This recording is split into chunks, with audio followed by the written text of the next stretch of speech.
In a geometric series, the fourth term is 9 and the seventh term is 243. Tn for a geometric series is ar to the power of n minus 1. Fourth term is 9, so that means that T4 is equal to 9. And what I will do is I'll use this formula here and plug 4 in for n. So we have ar to the power of 4 minus 1, or ar to the power of 3. We don't know what a is, and we don't know what r is. We're also given that the seventh term is 243. The seventh term is T7. T7 is ar to the power of 7 minus 1, which is 6, and this must equal 243. Now, from these two equations, we can find out what a and r are. I'll just write out the second equation over here. Ar to the power of 6 equals 243. What I can do is I can divide both sides of this equation by two things that are the same. Well, this thing here is equal to this thing here. They're both the same. So if I divide this by ar to the power of 3, I'll get the same answer when I divide 243 by 9. So you're allowed to do that. You're allowed to divide an equation by two things that are the same, and these are equal to each other. But look, if you do this, we have a times r to the 6 over a times r3. These cancel out. And we've r to the 6 divided by r to the 3.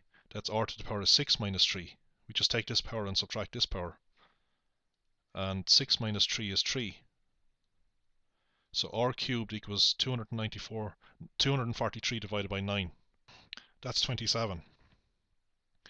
So if r cubed is 27, that means r equals the cubed root of 27. Or if you like, 27 to the power of 1/3. So we get r equals 3 because 3 cubed is 27. Having found r, we can now go and get a, so we can use either of these two equations. So I'll use the top equation, which says that ar cubed equals 9. So if r is 3, we have a times 3 cubed equals 9, which means that a is equal to 9 divided by 3 cubed, which is 27. So a is 9 over 27. That can be simplified to 1 over 3. So let's check this. A is 1/3, so a is the first term. By the way, we've answered both parts of this question, parts 1 and 2. How do we get the second term if we know the first term? Well, the second term is got by multiplying a by r. So we just multiply this by 3. 3 times 1/3 is 1. Then we multiply 3 by 1 to get the next term, which is 3. Then 3 by 3 to get the next term, which is 9. You can see that this is T4. Exactly what we were given in the question. The fourth term is 9. If we continue on with this, we get 3 9s are 27. 3 times 27 is 81. 3 times 81 is 243. And you can see that this here is the seventh term. This is T7. So everything checks out. In part 3, we want to find S8, which is the sum of the first 8 terms. So I've written out the first 8 terms. You could just go to your calculator and add these up. That's one way to do it. You get 1093 and 1/3. Now I'm also going to do this by using a formula for Sn. So in the previous video, a formula was derived for the sum of the first n terms of a geometric series.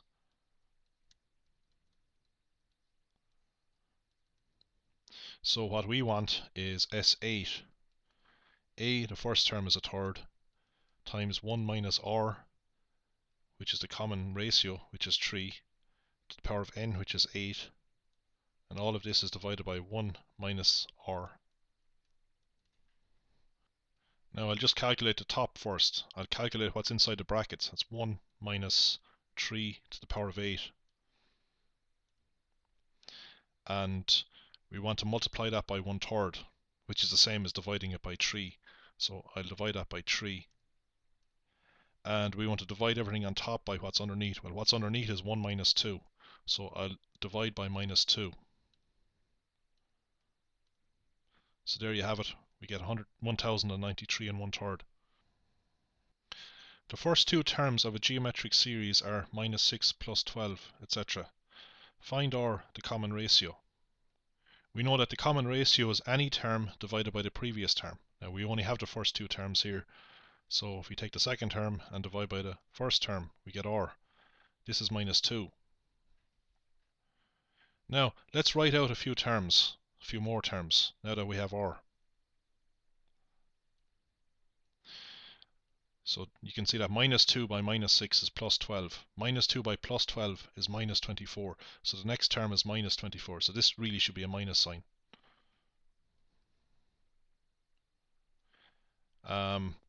Minus 2 by minus 24 is plus 48.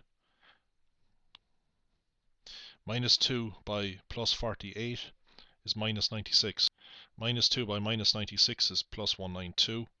Plus 192 by minus 2, we get minus 384. And you can see that this is the seventh term. 1, 2, 3, 4, 5, 6, 7. Let's do this using a formula. So we know that Tn for a geometric series is ar to the power of n minus 1. So if we want T7, we plug 7 in for n. A, the first term, is minus 6 times r, which is minus 2. And minus 2 is raised to the power of n minus 1. 7 minus 1 is 6.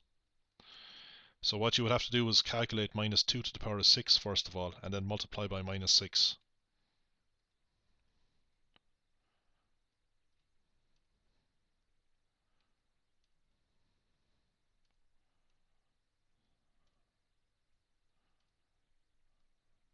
Now I put minus 2 in brackets just to ensure that the minus sign is raised to the power of 6. The answer is going to come out to be positive because the power is even.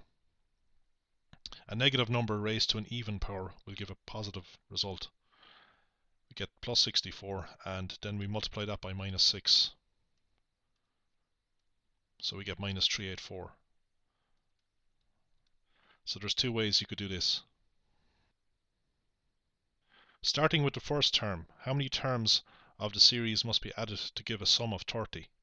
So you can just go to your calculator and start putting in these terms. We have minus 6 plus 12, then we have minus 24, then we have plus 48.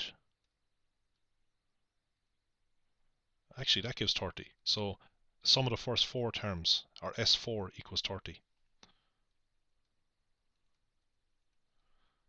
So the answer is 4 terms. That's how many terms we need to get a sum of 30. Of course, we could also do this by using our formula for Sn. So I'll run through that just in case you get a more complicated example. This is quite easy because we've only 4 terms. But Sn of a geometric series is a into 1 minus r to the power of n divided by 1 minus r. And we want this sum to equal 30. So we just need to solve for n to find out what n is. A is minus 6. 1 minus r, which is minus 2. Minus 2 is put to the power of n, so put minus 2 in brackets. Divided by 1 minus minus 2. Now 1 minus minus 2 is 1 plus 2, which is 3. Minus 6 divided by plus 3 is minus 2. So we've minus 2 into 1 minus minus 2 to the power of n equals 30. Dividing both sides by minus 2, we get 1 minus minus 2 to the n equals minus 15. Minus minus 2 to the n equals minus 15 minus 1, which is minus 16. Or minus 2 to the power of n equals plus 16. And if you go to your calculator, you'll see that n is equal to 4. So n is a positive integer. It's a natural number, so it won't take you long to discover that n must equal 4 if you just take successive powers of minus 2. You could also use logs to solve this, as I explained in another video, but anyway, it's probably much easier just simply sum the terms. It doesn't take too long to get a sum of 30. The first two terms of a geometric series are 1/3 plus 1/9. Well, actually, the first two terms are 1/3, 1/9, and because we're talking about a series, we're summing these terms. In the first question, we want to find a common ratio r. Well, r is just got by taking any term and dividing by the previous term. Since we only have the first two terms, we have t2 divided by t1, which is 1/9 divided by 1/3. You could think of this as 1/9 over 1/3, or multiply above and below by 3. So we get 3/9 over 1, because 3 times a third is 1, and 3/9 is 1/3. That's another way you could think of this. Or you could think of it as 1/9 divided by 1/3 like this, which is 1/9 multiplied by 3 over 1. You just invert this and multiply. Part 2, we want to find an expression for Sn, the sum of the first n terms, and we want to write this answer in the form 1 over k into 1 minus 1 over 3 to the n, where k is an element of n. In other words, k is some natural number, some positive integer. So here's the formula for Sn, and we just plug in for a and for r. A is the first term of the geometric series. A is 1/3. 1 minus r, the common ratio, is 1/3. It's also 1/3 for this one, for this series. And we divide this by 1 minus r.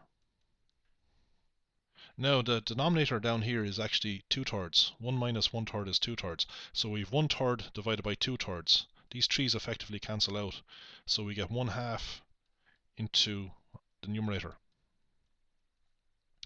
Okay, we have just, or if you like, 1 minus 1/3 to the power of n divided by 2. When we cancel the 3's, which is actually equivalent to multiplying above and below by 3, you could think of it this way: the 3's cancel here and 3's cancel here. So we have 1 into this over 2. Or if you like, a half of the numerator. Same thing. And this is actually the form that we want the answer to be in. 1 over some integer, 1 over some natural number, I should say. K is a natural number. Well, the natural number k is actually 2. Well, you don't have to make explicit what k is once you get it into the correct form. And what's inside the bracket is 1 minus 1 over 3 to the power of n. You might say this is 1/3 to the power of n. Well, 1/3 to the power of n is the same as 1 to the power of n divided by 3 to the power of n. You just put each part of the fraction to the power. 1 to the power of anything is 1, no matter what n is. So we can write this as a half into 1 minus 1 over 3 to the power of n. The sum of the first n terms of the geometric series p over 3 plus p over 9 plus etc. is 1 minus 1 over 3 to the power of n. Find the value of p. Well, this geometric series can be written as p multiplied by 1/3 plus 1/9 plus, well, the next term would actually be 1 over 27.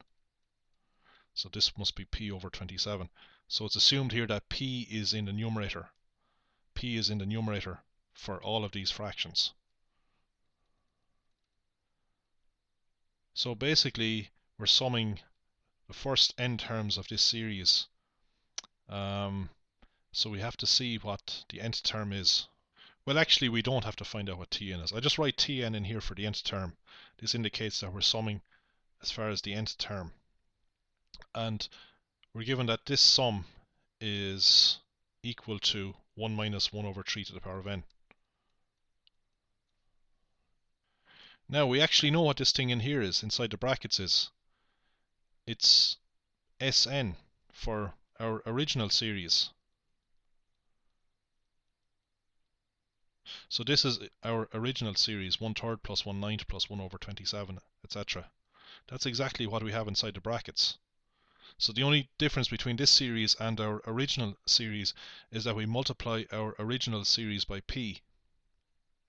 But we already have this thing. This is Sn, the sum of the first n terms for our original series, and we got that to be half into 1 minus 1 over 3 to the power of n.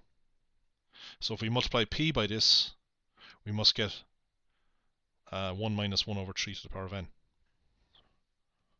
So p times a half into 1 minus 1 over 3 to the power of n equals 1 minus 1 over 3 to the power of n. But you see, we can divide both sides by 1 minus 1 over 3 to the power of n. And if we do that, we get p times a half equals 1. So when I divide both sides, I'm just left with 1 here. And of course I have a 1 here. P times a half times 1 equals 1. Which means that p equals 2. Just multiply both sides by 2.